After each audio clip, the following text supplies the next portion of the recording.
time to me. It's time to me. It's time to me. Welcome, everybody to the Denku podcast. I'm your host, Tayambu Denku. It's presented by Cypher Dem Music. And tonight we have special guests. I've known him for a minute now. We've done music together. He's been dope for as long as you probably been following. We have, former Theodore Unit, Wu-Tang affiliate, Solomon Child's in the house. What is going on? Ain't nothing. What's up, bro? Hey man, I'm just chilling, man. The podcast free forming, so we could go any direction, pretty much at all. But when I was thinking about this interview, I kind of wanted to know what really inspired you to be an MC. Was it some music early on that you heard? What really jump started you to want to do this? Well, I tell people all the time, like, um, you know,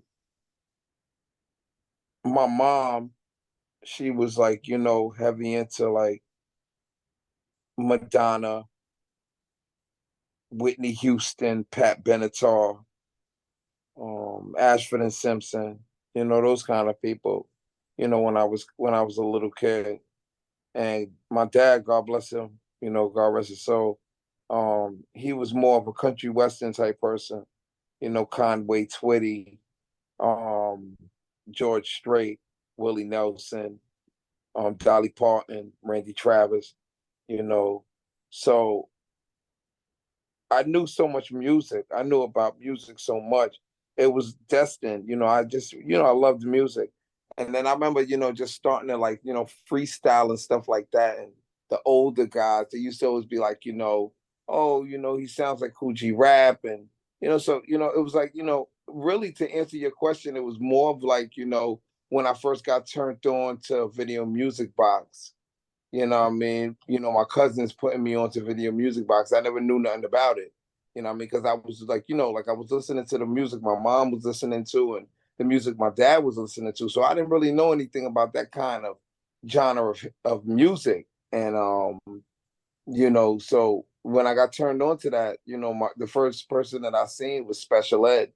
And he was singing I Got It Made. And I was just so blown away by the fact that he was like my age. You know what I mean? And he was like, Yeah.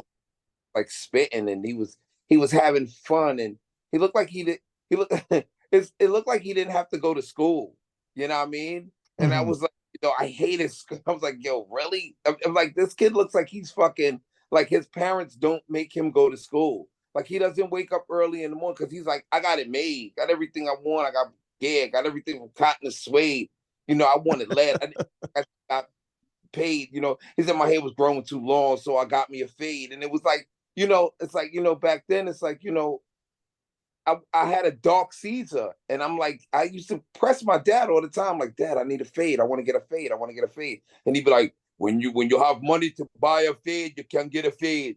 And I'm like, oh man, so this for this kid to be like, my hair was growing too long and I got me a fade. I'm like, this kid's fucking rich, man. You know what I mean? I'm like, Yeah. I want to be him, so it was like that. Yeah, man. That's what's up, man. So what was it? So you grew up in Staten Island? Yeah, yeah, yep, yep. So what was it like? Um, growing up there, like obviously you got direct ties to Wu. So you were there from the beginning Right, right, when everything really popped off. right. I was So there. I remember being in my neighborhood because my neighborhood is not Wu Tang neighborhood. okay. Wu Tang neighborhood is Park Hill and Stapleton. Those are the birthplaces of the Wu Tang artist. I'm from West Brighton. We don't got shit to do with that. You know what I mean? So, I remember being in my neighborhood and we getting the cassette tape, you know, the all white cassette tape that had nothing. It was like somebody's demo tape. You know what I mean? I Yeah. remember coming through our neighborhood, and it was just basically two songs. It was Protect Your Neck, and it was Method Man, METHOD Man. You know what I mean? And, you know, we were blown away because it was like, you know, we were like, this is Staten Island niggas? This is dope. You know, because we didn't know anything about, you know, we were used to hearing, you know, Das Effects then, Yeah. and you know, like those were the, you know, it was that, you know, Brand Nubian and you know, it was like, you know, that was what was going on. So, you know, when we heard, you know, I think it was Protect Your Neck. That was the one that was more like the that was the big one for me. METHOD, man, that was all right. You know what I mean? It was, you know, it was decent. But the Protect Your Neck was big because it was so many of them on it. And Yeah. then you had so many styles. It was like the Dirty, God rest his soul, that verse was like, who the fuck is that? What is that? What kind of hip hop is that? You know, Yeah. I'll attack any nigga who's back on his back, come fully packed with the rep for the stack. Same on you when you step through too. You know, it was like, whoa, you know. So it was definitely it was mind blowing. You know what I mean? So, you know, that was definitely like, you know, monumental for us, you know, as a whole, as an island, you know. So the legacy that they created is, that's why it's so beyond and on, you know, Yeah. because so like, you know, you can't, I'm a huge fan of Biggie, huge fan of Biggie. Okay. And when Biggie came out, people in Bed-Stuy like Biggie. Everybody in Bed-Stuy didn't like Biggie though. You feel me? Yeah. Yeah. Yeah. Every Yeah. Yeah. everybody in, you know, Brooklyn as a whole didn't care for Biggie Smalls. You know what I mean? They didn't care for Notorious Big. You had people who cared for Big and they were like, yeah, no doubt we love Big, but the whole borough wasn't behind him. Wu-Tang came out, the entire borough was behind these kids. You know what I That's what's mean? up. Like in Staten Island's two sides. It's like, you know, the black and Hispanic side, and then it's like, you know, like the Italian and Russian and Yugoslavian type of, you know, genre slide, you know, and everybody, I mean, everybody was going with Wu-Tang that was on Staten Island. So it was like, you know, it was that monumental that it was like it's gonna hit. Yeah, man. Yeah, that's crazy. You had mentioned you had brought up ODB, so I'm gonna ask this. There's a fan question that was I put out a feeler earlier on to see if I get some fan questions. Um, and my dude Vega Capone out of Chicago, he currently resides in St. Louis. He actually wanted to know what was it like for you personally working with ODB. Well, Rest in peace. I never worked with him, but I was in his presence a few times, and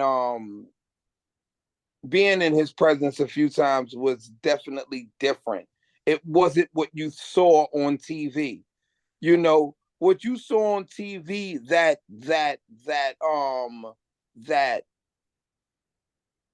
I don't know if you want to call it that ignorant play, you know, that type of like, you know, that just drunken monk that, you know, he portrayed, you know, Mm, that like, you know, that I don't know, like that, just that drunken MC, that like, you know, no responsibility having MC.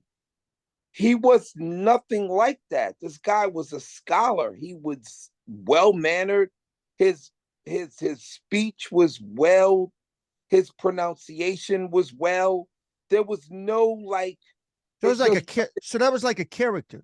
yeah, that was like a character, because I never forget that the Wu was doing the Apollo, and I was with Kappa, and we had showed up there, and we came, and the only person that wasn't there was Dirty.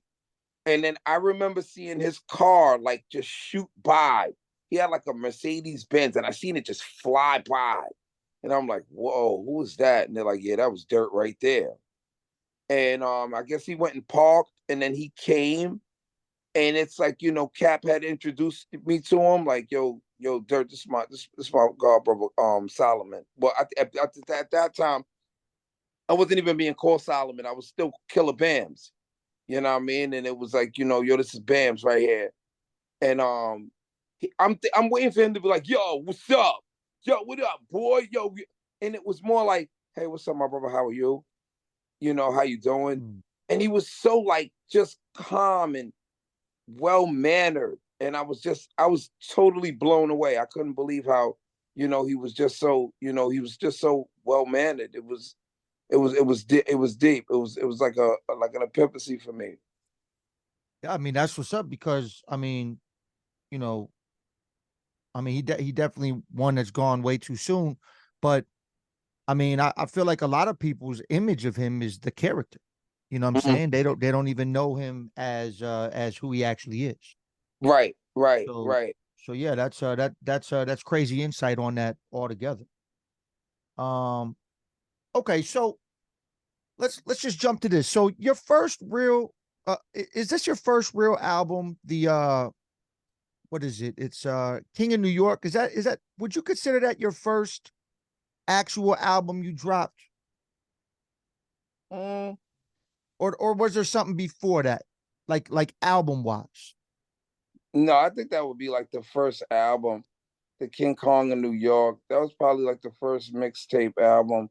I really haven't had like, too many, you know, real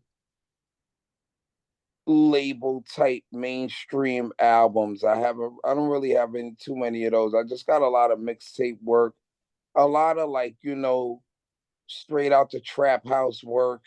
You know what I mean? You know, we did one album, the Castleton Avenue album. That was pretty dope. I don't know what happened with the release date. It just like, one day we woke up and it was out there, and it was like, Mm, I didn't understand that. You know what I mean? It was just a difficult time for me when it came to like, releasing and creating music, you know. So, like it's like, a lot of body of work, and it's just like, I guess you could say it fell on a lot of dead airs, you know what I mean? Because it wasn't promoted right, it wasn't marketed right. And the people that were, releasing it, they I guess they looked at it like, like write-offs, you know what I mean? So, I mm, didn't get the proper shot that I was supposed to probably get. I feel that. Um so do you so you've put out a lot of mixtape style music, but um do you feel like you're doing this mostly yourself, like independently? Like is there people behind you pushing or like Uh, yeah, it's me. It's me by myself. I'm pushing it by myself. You know what I mean? Um, you know, um, nowadays I got some good people with me, nowadays, but I guess you could say then I was pushing it by myself. You know what hmm, I mean? okay. Nowadays with me, and you know, um, you know, we So should be like governed. I so mean, we like should, so like chamber music is that I, your own? Is that I, your own? chamber music is great. Chamber music, never mind chamber music. Let's call a spade a spade. G Clef is a great guy. You know what I mean? he really he's definitely like a guy that tries to like connect the dots, you know, Okay. opposed a lot of other dudes that are opportunists that, if, it doesn't benefit them, they won't bust a move. You know, I know a lot of guys that are like that in this game, you know what I mean? That, and I'm talking about like, as far as like a whole mess of dudes, like even down to DJs, like if they didn't do cuts on the music, they won't promote the song. You know what I Mm. mean? Like, it's just so many, it's just so much flake shit that Oh goes yeah. on, with this shit, and G Clef is one of those type of dudes that it doesn't matter. You know what I mean? If it's good music and he can help you get it out there to the most highest level, he's so down with it. And it doesn't have to do about him greasing his pockets. He doesn't care as long as he can be a part of something that's epic. And it happened. Yeah.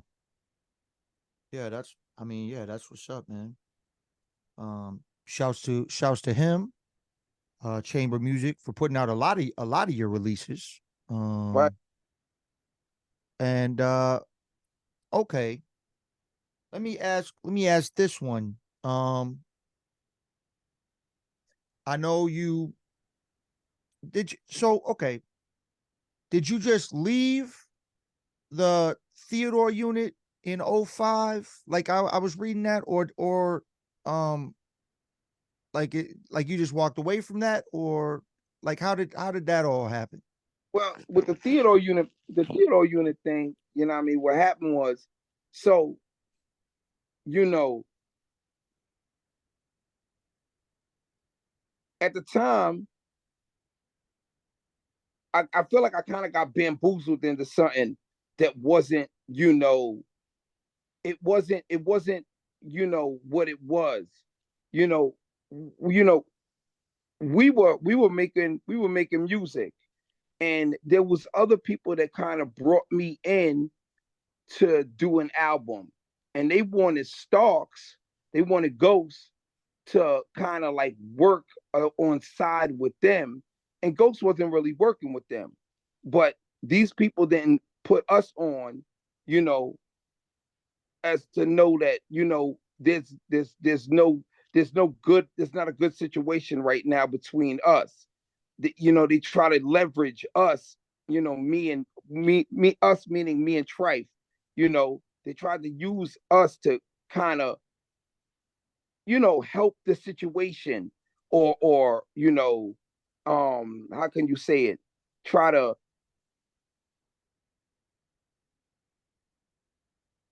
like, I don't it's kind of hard to explain, but like I know what I want to say, but I'm trying to find the words to say it. Yeah. They wanted to kind of like, they kind of wanted to throw sand on the fire. Like Hmm. if you Okay. ever seen the movie Gone in 60 Seconds? Yeah. Yep. Remember when the little brothers burned in the breakfast, Mm-hmm. and he's trying to throw water on it, but the flame keeps going higher. But Yeah. then but the big brother throws like the baking soda on it, and it completely puts it out. Mm-hmm. So basically that's what they wanted me and Trife to do. They wanted me and Trife to kind of throw a complete fire killer on the fire that they had already brewing with Ghosts.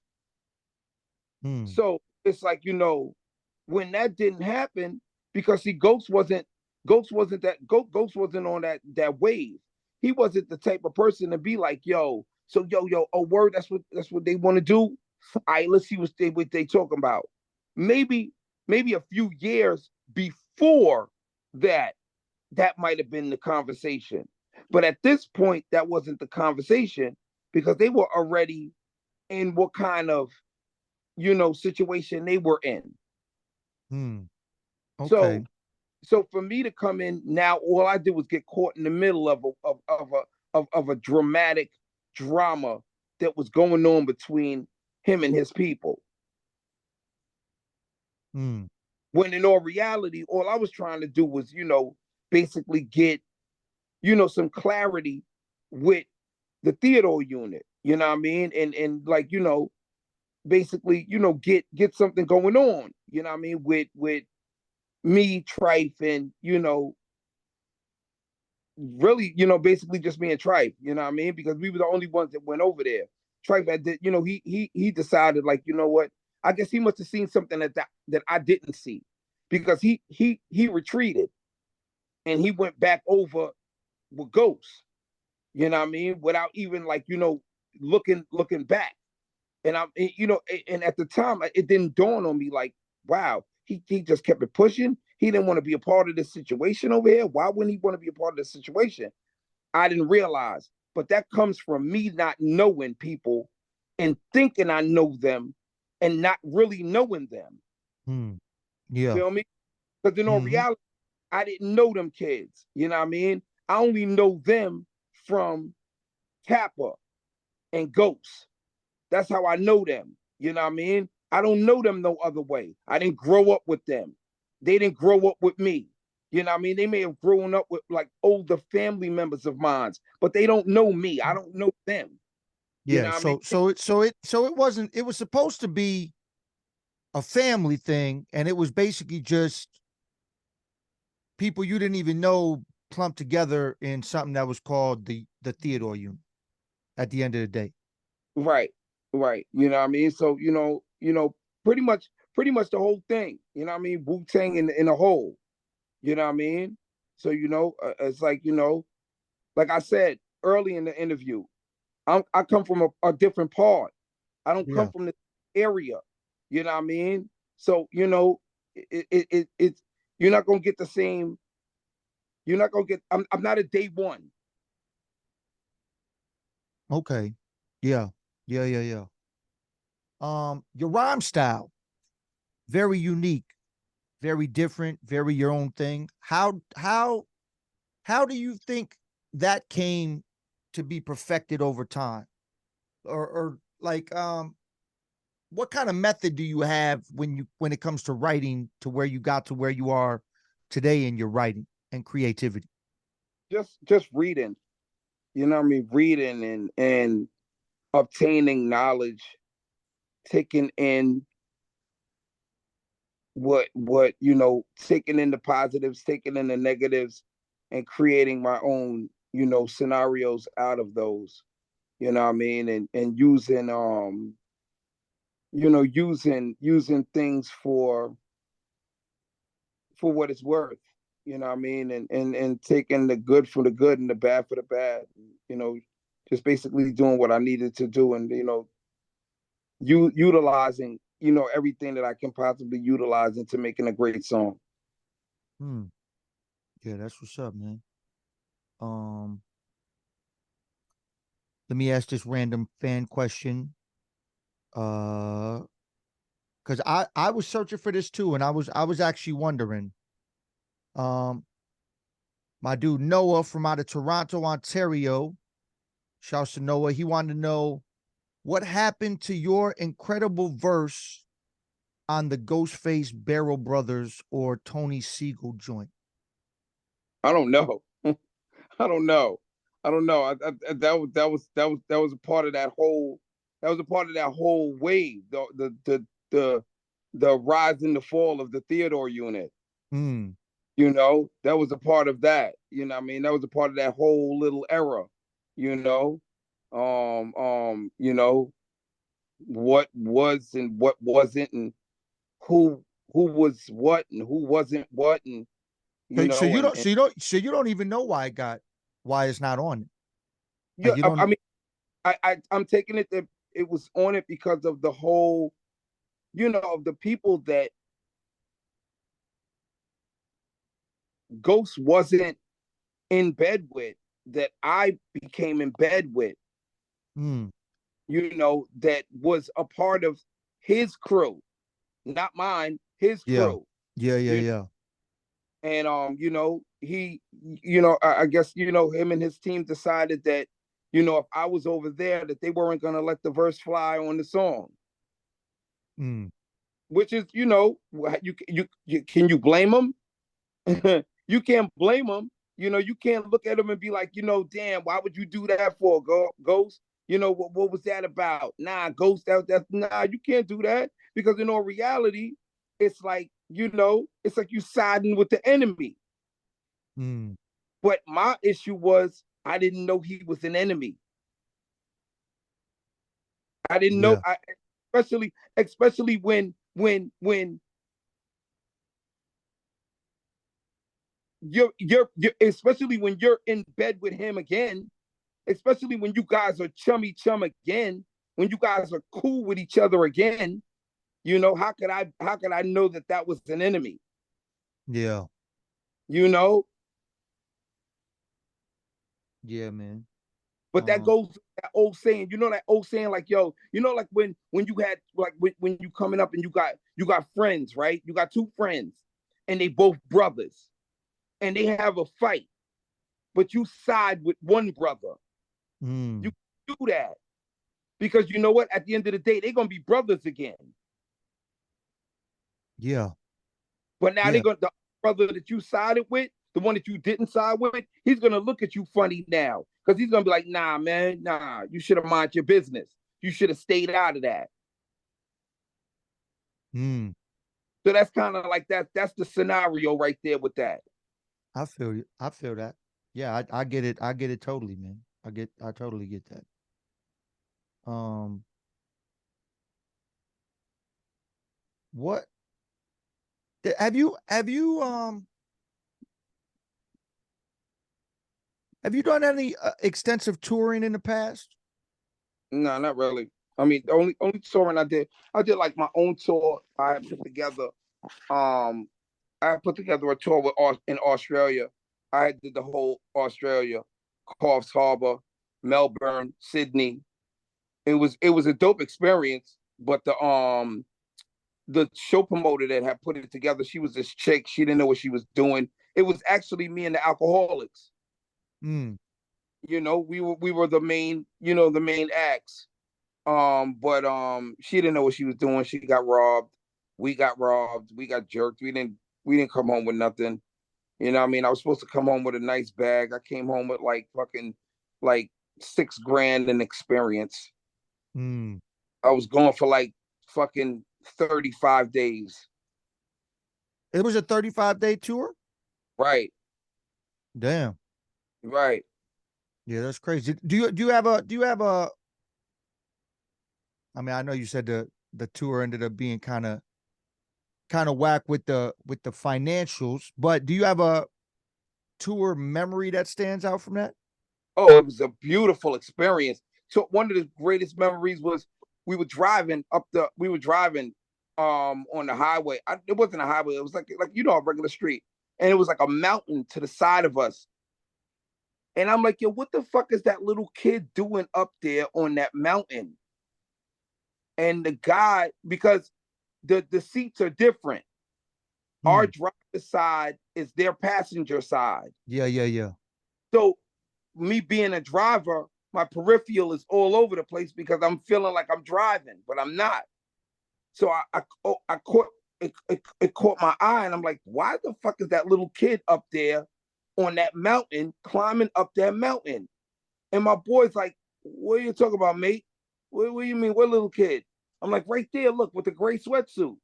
He was like, no, no, no, no, bro, that's a koala. I'm like, Oh shit. I'm like, a koala? He's like, yeah. Yo, it looked like a little man. I mean, it looked like a straight little man, buttocks, big legs. It looked crazy. I was like, wow, it was like a dwarf, like a midget. You know what I mean? And it was, that was kind of crazy.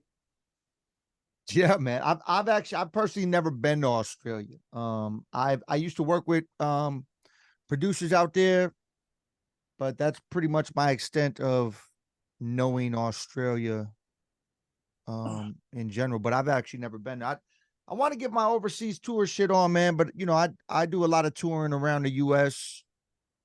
Like I'm constantly moving, man. Because I feel like in the age of music that we're in now, when you do it independently, once you slow down and take a break, they forget about you right away. You know what Right, I'm right, saying? right. Like Exactly. that's yeah, that's pretty much how it is nowadays. So that's why I just constantly, keep shit moving or Yep, whatever, man. yep. But yeah, this this was this was crazy to me because this isn't a question, it's more of a statement that my dude Johnny Payne out in Omaha, Nebraska said. He Mhm. said, "Can someone please persuade Killer Sin to record a solo album from Sing Sing like how X Rated did when he was locked up?" That would be dope. That'd be dope. I think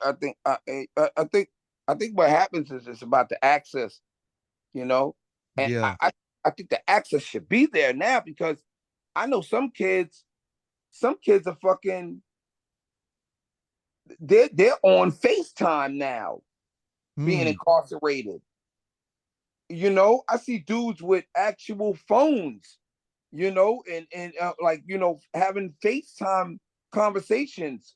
You know, that's just something that's out of the ordinary. So, Yeah. there's all kinds of, voice commands and voice recorders, on your phone. So I mean, it's just send the lyrics home, send home the vocals, you know what I mean? Mm-hmm. And someone like yourself, you know, and that they'll put that on a beat, you know. But then I guess it's kind of like a double-edged sword because it's kind of like a double-edged sword because doesn't it the take away your value for when you do get home? Hmm.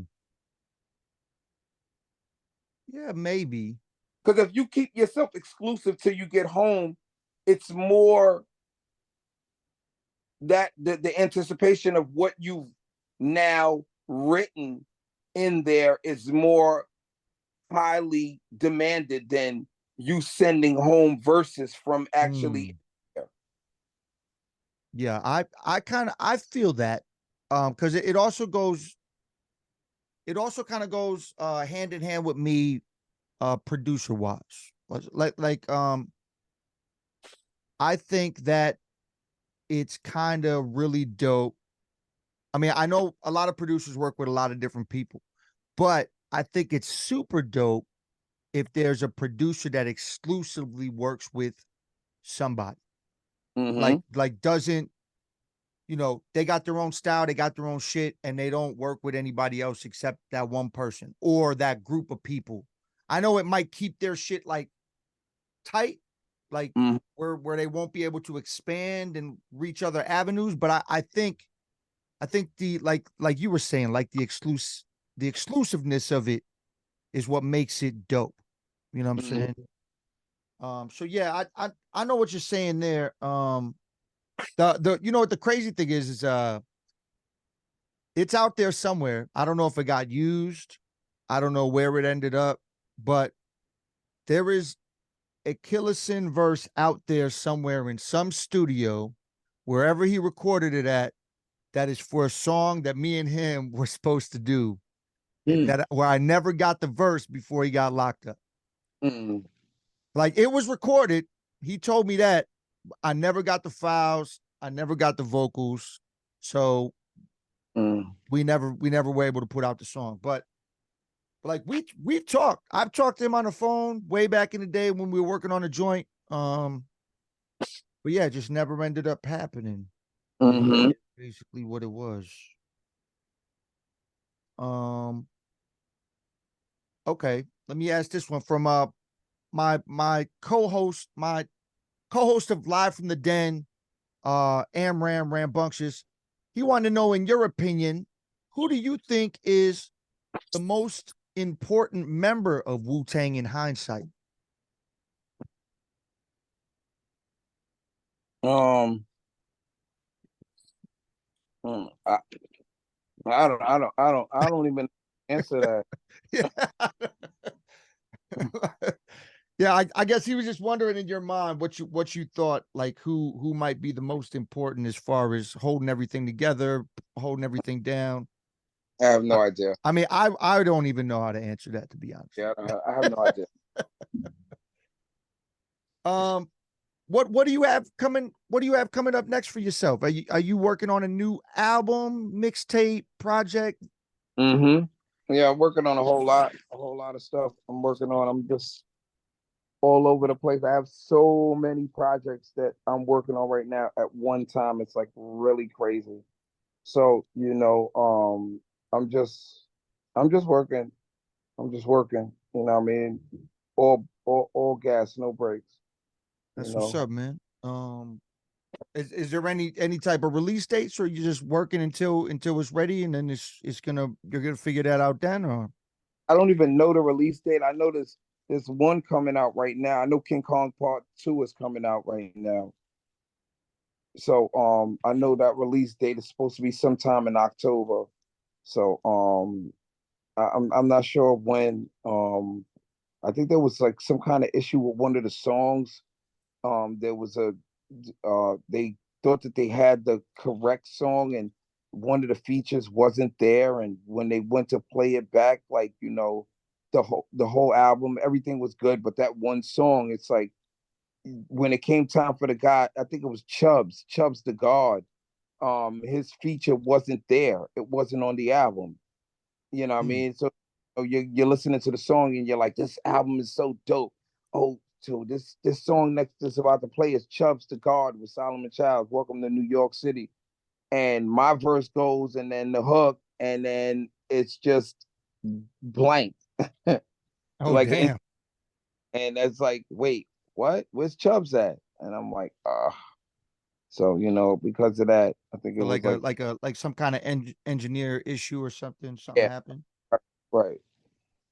Yeah, I mean, sometimes things get moved and shifted when you engineer shit, man. I mean, I've been engineering 15 years, and recently I've been putting some mixing and mastering to upcoming Onyx album, and when they ask me to move shit around, sometimes it don't move the right way. You know what I'm saying? And when I send it to them, there's shit that I didn't even notice, and they're like, "Hey, there's like this gap there now. Like, can you go in Mhm. and I'm like, "Ah, fuck," because then I gotta Right, right, reopen the whole. I gotta reopen the whole session. And I gotta right, move shit right, just a little bit, and right. sometimes that ends up moving, where you got to move a whole lot more than just that little bit just to make it all come together. You know what I'm saying? So, Exactly. but yeah, man. Favorite Staten Island food spot of all time. I'm a food dude. So like, I want to know Oh, from your perspective. Dora's. It's a lady. It's an African lady. Her name is Dora. She the she her son is a boxer, a professional boxer. His name is Marcus Brown. She's got the best food on Staten Island, hands down. Word. That's what's Yeah, up, man. Well, I'm gonna have to check that yeah, next time I'm out there, because right. I think the only thing I've had on Staten Island is I went to a Tex-Mex spot back in the day, and I don't know if you watched me and Tripe's interview, but we were talking about Brothers Pizza because I've been there before. Yeah, brothers ain't the same no more though. You know what I mean? It's not the original fathers and the uncles that are in there no more. You know what I mean? It's still Hmm. good because you got the sons. They still come in once in a while and they throw a pie or two up in the air. But for what it's worth, it's just a bunch of like young kids now in there. You know what I mean? So it's like Hmm. more commercialized now. But it's like, like I said, the brothers, the sons, I mean, once when they come in there, every once in a while, like I said, they'll throw a pie up in the air. Those are the ones you gotta catch. You know what I mean? Yeah, man. Because I mean, I was telling him my experience there, where like I uh I went to get the slice. They put it in the bag, pulled the slice out the bag, and all the cheese and everything just fell off the motherfucker. Right, right, right, right. And I was like, damn, what I gotta so now I gotta put all the toppings back on, or like, I mean, what am I supposed to do with that now? Well, Do I even you're supposed to have a grandma slice anyway, man. You know that. You know you're supposed to have grandma slices, man. This grandma slices. You don't do the regular slices. Those are for kids. Grown-ups, we get the grandma slice. Word, word up, man. But Dora's out in Staten Island. That's what I'm gonna try next time I'm there, man. Mm-hmm. Okay. Let's see if I got any more fan questions. We know if I have any more of those. Well, I don't know if I asked this one. Um, Jonathan, Silver City, New Mexico. He said, working working with Wu Tang. When did it finally click in your head personally that Wu was going to be solidified and permanently stamped in time? And I actually think you answered that already with the Protect Your Neck. You said when you first heard that, Mm-hmm. you kind of knew that it was going to be something after that. Yeah, yeah. It was literally that early in the game for you. If you didn't see it then, you was blind. If you didn't see that Wu-Tang was gonna be global. That it you were either blind or in denial. Mm, yeah. Do you have a specific or memory that stands out of you working with Wu, like something that stands out for you? Mm. If I did, it's faded. Mm, And I don't really I don't know. I just don't. To me, I I I I appreciate the experience. I appreciate the the the legacy, that I am a part of, and my little bit that I am a part of. But it's not like, I'm not blown away by it. So it's like, it's not nor here nor there for me. mm. Yeah, I mean, I get it. I understand. I mean, being around that and having certain things happen, you know what I'm saying? I guess I do get it since you've been around there since the beginning, you know what I'm saying? Um, I mean, I'm the type of person I don't ever get um I know starstruck shit or none of that shit because I always think that people are just people. You know what I'm Hmm.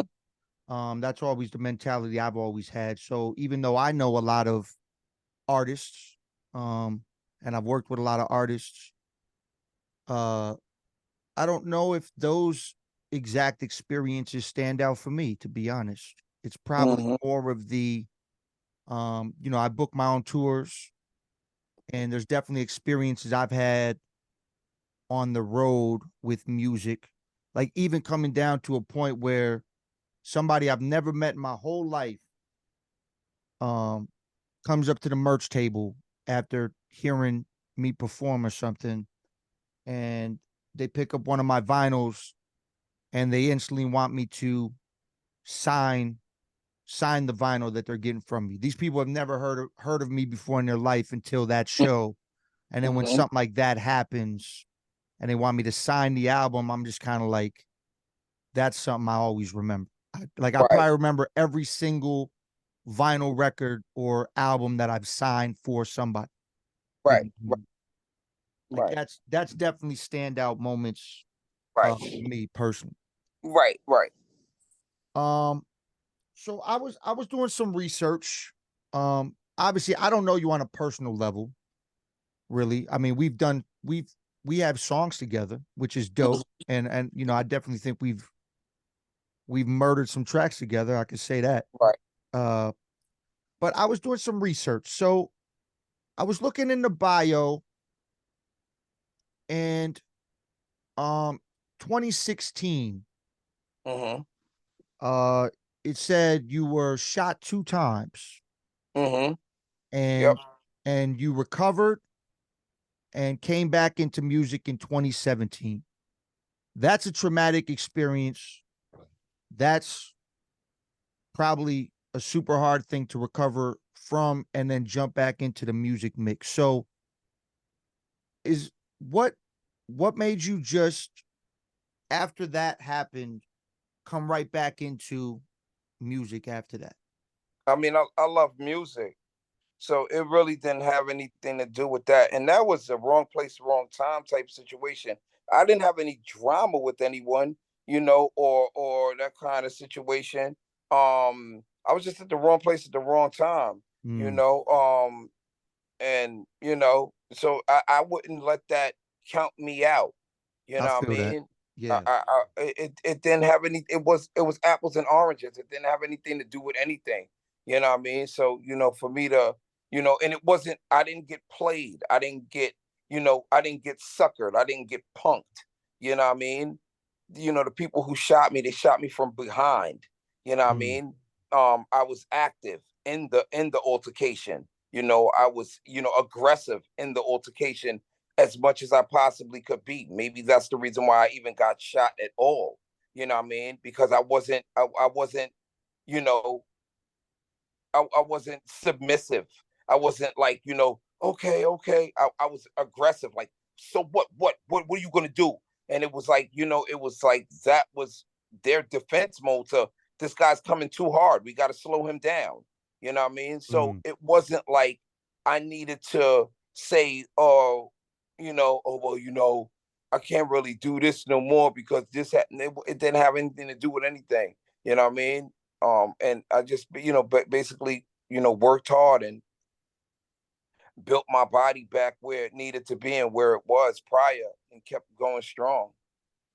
yeah, man. That's what's up, man. And yeah, blessings to you for overcoming that. Um yeah, I mean a lot of that shit. Have you ever been to Milwaukee, by the way? I believe so. Cuz that type of shit happens here all the time. Um like all the time. It's kind of I mean, it's gotten worse over time. I don't really know why. Uh because Milwaukee is a beautiful city, man. There's a lot of dope shit that happens here. It's like Staten Island. I mean, I've been there, man. I mean, there's a lot of beautiful things there. There's a lot of dope shit Hmm. out there. Hmm. So yeah, I mean, it can happen to anybody, wrong place, wrong time type shit. Hmm. Anybody. Hmm. But yeah, definitely glad it didn't stop you from the music since it's what you love doing, man. But yeah, what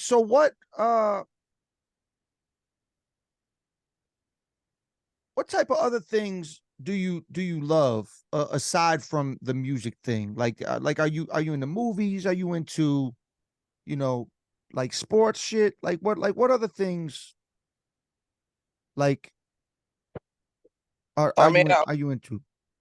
I'm into my family. I'm into my kids. That's what's up. I'm into my wife. What I mean, I'm into like you know. That's I'm into tournaments. I do a lot of Madden tournaments. oh word. Yeah, you know what I mean. So um, yeah, I'm into my family. You know what I mean. I'm into real friends. I cut a lot of dead weight off. You know what I mean. I let it linger off me. A lot of people who pretended that they were in my corner for Hmm. years, and I kind of like seen what was what. After I got with a good woman.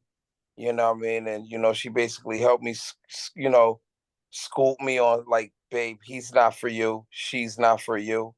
You know what I mean? So, it's just like, it feels good. It feels That's good to what's be up. out that, that world of, people in their bullshit, and Hmm.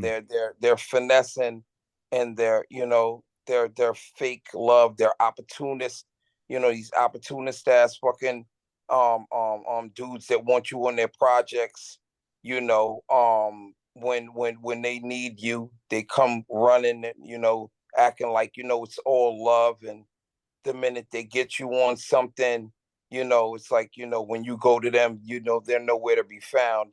You know what I mean? Those type of dudes. So, it's just a great thing to not be in that world of depending on those type of people anymore and actually depending on myself. I feel that. I feel that 100%. I can't stand um opportunist rappers. Mm-hmm. Like I can't stand it at all. I've come across a lot of them in my time. Um, so yeah, I definitely know what you're talking about, man. And it's I think it's dope and very rare at the same time to have um an amazing supportive woman in music in Right. in hip hop. You don't usually find that at all. No, you don't. You don't. Cause, So. cause, cause it's cause it's a different lifestyle. It's different. It's like music's a different lifestyle. So a lot of people I just don't feel are like relationship wise aren't accepting of it. So when you find that one, I mean, obviously that's the one. You know what I'm saying? Yeah. So Madden tournaments, huh? What teams you usually be picking? Do you Um, are you one of the ones that can beat anybody with any team n- or that's definitely not me. Unfortunately, I have to run with my real team, which is the New York Jets.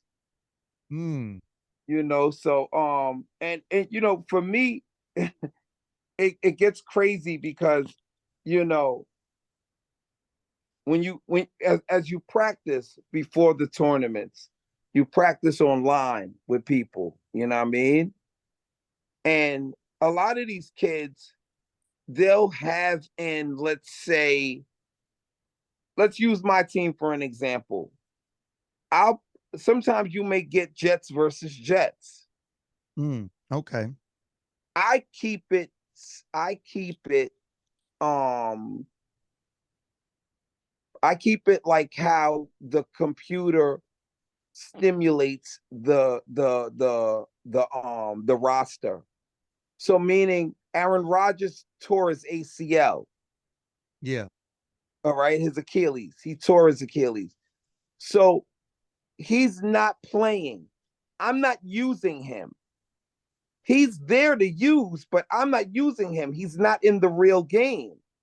But you'll get kids that you'll get on there with, and they have Aaron Rodgers in the game. Hmm. I'm Yeah. like, come on. So it's like, you got to put yourself in that, predicament to, which is good practice for me because when you play the tournament, if that player's injured, you can't use him. Okay. Yeah. Yeah. I mean, that's the only way to me Right, is the real shit. right, right.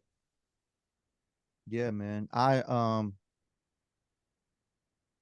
Yeah, I haven't done Madden in a minute, man. But maybe back in the day, I would say I was nice with it. Now I'm on my Mortal Kombat shit. That's what I'm on now. I heard that was good. I heard that's good. Oh, it's crazy. The new one Yeah, is real crazy. I gotta get that. Yeah, my little cousins was telling me the other day. They were like, "Yo," they was like, "Yo, we know you're great at Madden. We know that. We know when to call you if somebody talks that Madden talk. But yo, you gotta call us if they talk that Mortal Kombat talk." And I'm like, "That's good." They're like, "Yo, you remember how you was when we first turned you on to GTA?" And I'm like, "Yeah." They're like, "It's the same shit." I'm like, "Okay, okay, okay." Yeah, the new Mortal Kombat is crazy, yo. Like it's Yeah. I mean that's my shit now. I love sports games though. I actually have a crazy Madden story. Back in the day, I think damn, what year was it? It was probably 20 2013, I think. Mhm. UG Cellar Dwellers. He was on tour and they stopped in Wisconsin and I did a joint with him in my studio, but he's super crazy Madden and he'll only pick San Fran Mm. because he's a big San Fran fan. And I remember him and Mercy Gang at the time as a crew out of Philly. They were on tour with them and they literally sat in my living room for hours, Mm. just just beating each other's ass on the Madden tip. And then they were like, you want to get in? I said, no, I'm not getting in. I'm not getting in that at all. I'm not making a fool of myself on the Madden. But this has been dope, man. This has been dope, man. It's been fun chopping it up with you, man. I don't want to keep you too much longer. It's like 10:30 by you, I believe, something like that. I definitely think we got some cool things that we talked about. Probably get some cool clips out of it. You know what I'm saying? Right. The episode will drop. Obviously, I'll keep you posted when the episode drops, man. But yeah. So let me end on this. Like I said, this is the Denku podcast presented by Cypher Them Music, where we inspire even those higher. And remember to never stop chasing your dreams, because you will never know what you are fully capable of. I'm your host, Tayamu Denku. We've had the super dope artist to the, I don't know if I'm pointing to the left, whatever side of the screen you see it when it comes up. My homie Solomon Childs. It's been a blessing having you on the show, bro. I appreciate you to the fullest, man. Right. It's been a blessing being here. Thank you so much. You know, I really appreciate it, D. You know what I mean? I really appreciate it. You know, I don't know, man. But I felt comfortable talking to you. You know, there's a lot of stuff that I haven't really revealed like that, that I just revealed to you. You know what I mean? And it's like, I think my later interviews after this one is gonna be on the same wave. You know what I mean? Because it's like, I just got a different it's just a different feel right now. It's a different wave coming through for me. You know what I mean? Up, man. So, well, I appreciate to the fullest, man. And we'll be in touch. Like I said, when it drops, I'll let you know. And yeah, maybe we'll get on some more music shit in the near future, man. Right, definitely. All right, bro. I appreciate you. You have a good night. You too, King. All right, man. Peace. Peace.